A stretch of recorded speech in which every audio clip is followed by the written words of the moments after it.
तो दोस्तों आज हम फिर से आपके लिए लेकर आए हैं देश दुनिया की सभी ताज़ा बड़ी खबरें। फटाफट एक एक कर विस्तार से आज आपको बताएंगे, तो वीडियो को अंत तक जरूर देखें। दोस्तों पहली खबर में आपको बता दें कि उत्तर प्रदेश के पूर्व आईपीएस अधिकारी अमिताभ ठाकुर ने असद के एनकाउंटर को बताया फर्जी। कहा असद का एनकाउंटर नहीं बल्कि यूपी पुलिस ने की है हत्या। वहीं आपको बताएंगे दोस्तों की अतीक अहमद के बाद बाहुबली नेता मुख्तार अंसारी को कोर्ट ने सुनाई 10 साल जेल की सजा।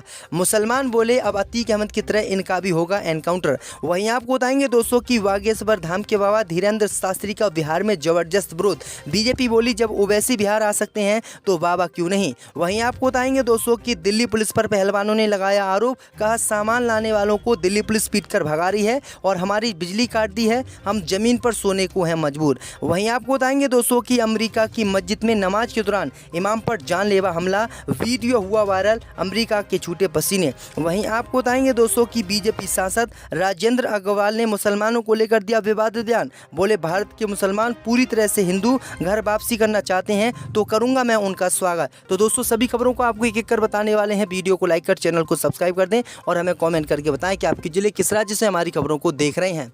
इसी बीच पर तो दोस्तों अगली खबर की ओर तो यूपी के पूर्व आईपीएस अधिकारी अमिताभ ठाकुर ने असद के एनकाउंटर को बताया फर्जी। कहा असद का एनकाउंटर नहीं बल्कि हुई थी हत्या। जब दोस्तों आपको बता दें कि यूपी के पूर्व आईपीएस अधिकारी अमिताभ ठाकुर ने झांसी में असद और गुलाम के एनकाउंटर को फर्जी बताया है। दरअसल आपको बता दें कि असद और गुलाम का झांसी में एनकाउंटर हुआ था। इसकी हकीकत जानने के लिए पूर्व आईपीएस अधिकारी घटनास्थल पर पहुंचे। यहाँ उन्होंने एनकाउंटर स्पॉट का निरीक्षण किया और सीन रिक्रिएशन भी दोहराया। इसके बाद उन्होंने कई बिंदुओं पर जांच कर साक्ष्य जुटाए। अमिताभ ठाकुर ने कहा कि एनकाउंटर संदिग्ध है जो हत्या की ओर इशारा कर रहा है। अमिताभ ठाकुर ने साफ कहा है कि जो असद और गुलाम का एनकाउंटर हुआ है वो एनकाउंटर फर्जी है क्योंकि इसमें हत्या की बू आ रही है। क्योंकि एनकाउंटर होता है वो ऐसा एनकाउंटर होता ही नहीं है जिस तरह से यूपी पुलिस ने एनकाउंटर करके जो एफआईआर दर्ज करके बयान दिया है वो बयान सरे से गलत है और उनका पहले हत्या की गई थी, उसके बाद उनका फर्जी एनकाउंटर किया गया है। तो ये बड़ी अपडेट आई दोस्तों कि यूपी के पूर्व आईपीएस अधिकारी अमिताभ ठाकुर ने असद के एनकाउंटर को फर्जी बताया, जिसके बाद योगी सरकार की चिंता बढ़ गई है। इसी बीच पर तो दोस्तों अगली खबर की ओर तो अतीक के बाद बाहुबली मुख्तार अंसारी को 10 साल की सजा, कोर्ट ने लगाया कई लाख का जुर्माना। जब दोस्तों आपको बता दें कि गाजीपुर के एमपी एमएलए कोर्ट ने गैंगस्टर एक्ट में बाहुबली नेता मुख्तार अंसारी को 10 साल जेल की सजा आज सुनाई है। साथ ही 5 लाख रुपए का जुर्माना भी लगाया है। दरअसल आपको बता दें कि गाजीपुर के अपर सत्र न्यायाधीश प्रथम MP MLA court Durgesh Kumar की कोर्ट में इस मामले की जरा बीते 1 अप्रैल को पूरी हो गई थी। फैसले के मद्देनजर आज सुबह से गाजीपुर कोर्ट में भारी सुरक्षा व्यवस्था की गई थी। वहीं आपको बता दें कि मुख्तार अंसारी और अफजल अंसारी के खिलाफ गैंगस्टर की ये मामले करंडा थाना और मोहम्मदाबाद थाने में दर्ज किए गए थे। तो ये बड़ी अपडेट आई दोस्तों कि जिस तरह से अतीक अहमद को उम्र कैद की सजा सुनाई गई थी, उसी तरह एक और मुस्लिम नेता मुख्तार अंसारी को कोर्ट ने 10 साल की सजा सुनाई है। इसी बीच पर तो दोस्तों अगली खबर की ओर तो बागेश्वर धाम के बाबा धीरेन्द्र शास्त्री के बिहार दौरे से भड़की बीजेपी। बोले यहाँ जब ओवैसी आ सकते हैं तो बाबा क्यों नहीं।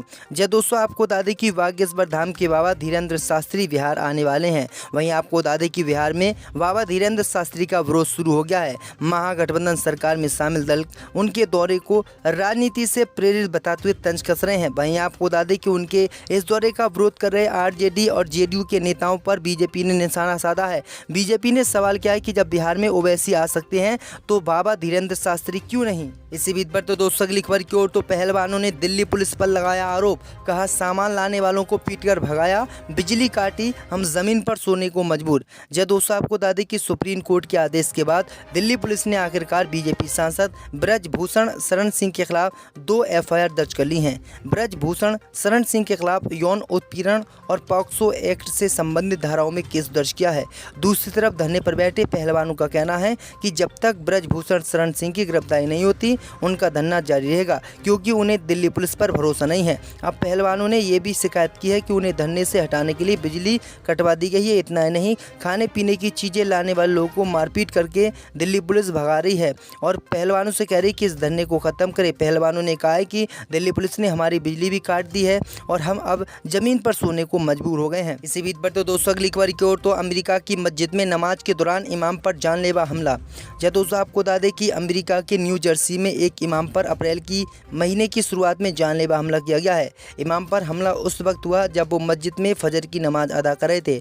फजर की नमाज अदा कर रहे इमाम पर एक युवक ने चाकू से हमला कर दिया। हालांकि इमाम की हालत स्थिर बताई जा रही है। ये घटना अमेरिका के न्यू जर्सी के साउथ पैटरसन की उमर बिन खत्ताब मस्जिद में उस वक्त हुई जब करीब 200 नमाजी सजदे में थे। इसी दौरान एक युवक नमाजियों के बीच से घुसकर आगे सजदे में झुका और इमाम पर हमला कर दिया, जिसके बाद वहां पर नमाजियों ने इस हमलावर को पकड़ लिया है और पुलिस के हवाले कर दिया है। इसी बीच पर तो दोस्तों अगली खबर की ओर तो बीजेपी सांसद राजेंद्र अग्रवाल का विवादित बयान। बोले भारत के मुस्लिम पूरी तरह से हिंदू घर वापसी करना चाहते हैं तो है स्वागत। जब दोस्तों आपको बता दें कि मेरठ से बीजेपी सांसद राजेंद्र अग्रवाल आज संभल जिले के चंदोसी पहुंचे। यहां वह निकाय चुनाव में बीजेपी उम्मीदवार प्रियंका शर्मा के लिए चुनाव प्रचार करने और पार्टी के नाराज कार्यकर्ताओं की नाराजगी दूर करने पहुंचे थे। इस दौरान उन्होंने देश के मुसलमानों को लेकर एक विवादित बयान दिया। उनका दावा है कि भारत के मुस्लिम पूरी तरह हिंदू हैं, सिर्फ पूजा पद्धति बदल गई है। अगर मुसलमान घर वापसी करना चाहते हैं तो हम उनके स्वागत के लिए तैयार हैं। बीजेपी सांसद इस दौरान विपक्ष पर भी हमलावर दिखे। साथ ही आगामी निकाय चुनाव में बीजेपी की प्रचंड जीत का उन्होंने दावा किया। इसी बीच पर तो दोस्तों अगली खबर की ओर तो अब्दुल्ला आजम खान को देखकर समर्थक बोले शेर आया, जमकर हुई नारेबाजी। दोस्तों आपको बता दें कि उत्तर प्रदेश में निकाय चुनाव के साथ ही स्वार उपचुनाव सीट पर चुनाव होने बीजेपी और समाजवादी पार्टी के बीच जुबानी जंग जारी है। इस बीच आजम खान के बेटे अब्दुल्ला आजम खान गुरुवार को चुनाव प्रचार में उतरे और उनके चुनाव प्रचार में आते ही समर्थकों को जबरदस्त जोश देखने को मिला। उपचुनाव और निकाय चुनाव में प्रचार के लिए गुरुवार को आजम और अब्दुल्ला आजम खान को साथ निकलना था, लेकिन तबीयत खराब होने की वजह से आजम खान प्रचार करने नहीं जा सके। हालांकि अब्दुल्ला आजम खान अकेले ही चुनावी जनसभा में पहुंचे। उनके चुनावी जनसभा में पहुंचते ही समर्थकों का जोश देखने के लायक था। अब्दुल्ला आजम खान को देखते ही चुनावी जनसभा में समर्थकों ने जोरदार नारेबाजी की और चर्चा का विषय बन गया। दरअसल आपको बता दें कि अब्दुल्ला आजम खान जैसे ही जनसभा में पहुंचे तो शेर आया के नारे लगने लगे। इसके बाद सपा नेता और पूर्व स्वार से विधायक ने बीजेपी पर जमकर हमला बोला। सपा नेता ने यहां रामपुर से बीजेपी विधायक सक्सेना पर जुबानी हमला किया। उन्होंने बीजेपी विधायक को संविदा का विधायक बताया। उन्होंने जीतने के बाद अगले दिन ही कह दिया था कि मैंने कैसे जीता है ये मुझे मालूम नहीं है। कोई औलाद नहीं है तो उन्हें इसका दर्द कैसे पता चलेगा। दरअसल आपको बता दें कि दुमका कोर्ट में इरफान अंसारी ने एबीपी न्यूज़ से ये बातें कही हैं। दरअसल आपको बता दें कि 5 बार विधायक और सांसद रह चुके और उसे सम्मान से देने की बजाय उसे गोली मार दी गई, ये बहुत ही चिंताजनक और घटिया बात है। ये बात इरफान अंसारी ने कही है। तो ये बड़ी अपडेट आ रही दोस्तों। इसी बीच पर तो दोस्तों अगली खबर की ओर तो नरेंद्र मोदी के लिए आमिर खान ने बांधे तारीफ के पुल। पीएम के इस कदम को बताया ऐतिहासिक।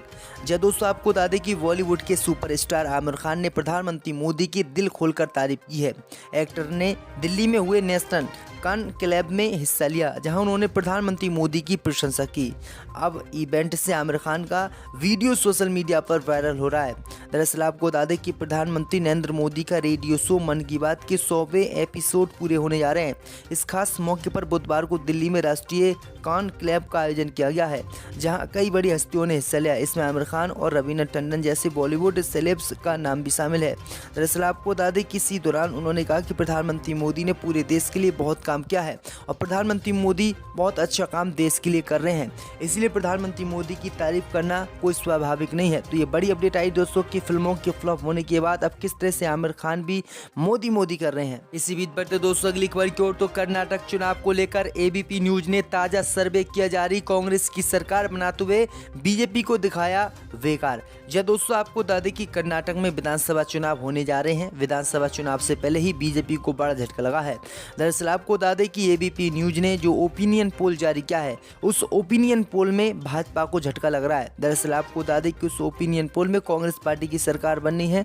224 विधानसभा सीटों वाले कर्नाटक में 115 से 120 सीटें कांग्रेस पार्टी को मिलती हुई दिखाई देनी है, जबकि 100 का आंकड़ा बीजेपी पास नहीं कर पा रही, यानी बीजेपी को 97 से 98 सीटें मिल रही हैं। तो ये बड़ी अपडेट आई दोस्तों कि भाजपा का यहाँ पर सुपड़ा साफ हो रहा है। इसी बीच पर तो दोस्तों अगली खबर की ओर तो सत्यपाल मलिक उतरे पहलवानों के समर्थन में, कहा किसानों की तरह पहलवानों से भी माफी मांगे प्रधानमंत्री। दोस्तों आपको बता दें कि सत्यपाल मलिक बहुत ही सक्रिय हैं। दरअसल आपको बता दें कि पुलवामा में सीआरपीएफ कैंप पर हमले को लेकर दिए बयान को लेकर जम्मू कश्मीर के राज्यपाल सत्यपाल मलिक काफी चर्चा में है। बुधवार को सत्यपाल मलिक दिल्ली के जंतर मंतर पहुंचकर धरना दे रहे पहलवानों से मिले। पहलवान भारतीय कुश्ती संघ प्रमुख और बीजेपी सांसद ब्रजभूषण शरण सिंह के खिलाफ प्रदर्शन करने हैं। सतपाल मलिक ने कहा कि ऐलान किया था कि वे जंतर मंतर पहुंचकर पहलवानों का समर्थन करेंगे। जंतर मंतर पर मीडिया से बातचीत में मलिक ने कहा कि पहलवानों का समर्थन बढ़ाने की जरूरत है और मैं इसे बढ़ाने के लिए व्यक्तिगत रूप से अपनी भूमिका निभाने के लिए यहाँ पर आया हूँ। उन्होंने कहा कि प्रधानमंत्री मोदी ने जिस तरह से किसान आंदोलन के दौरान किसानों से माफ़ी मांगी थी, उसी तरह से अब पहलवानों से भी ये लोग माफ़ी मांगे। तो ये बड़ी अपडेट आ रही दोस्तों।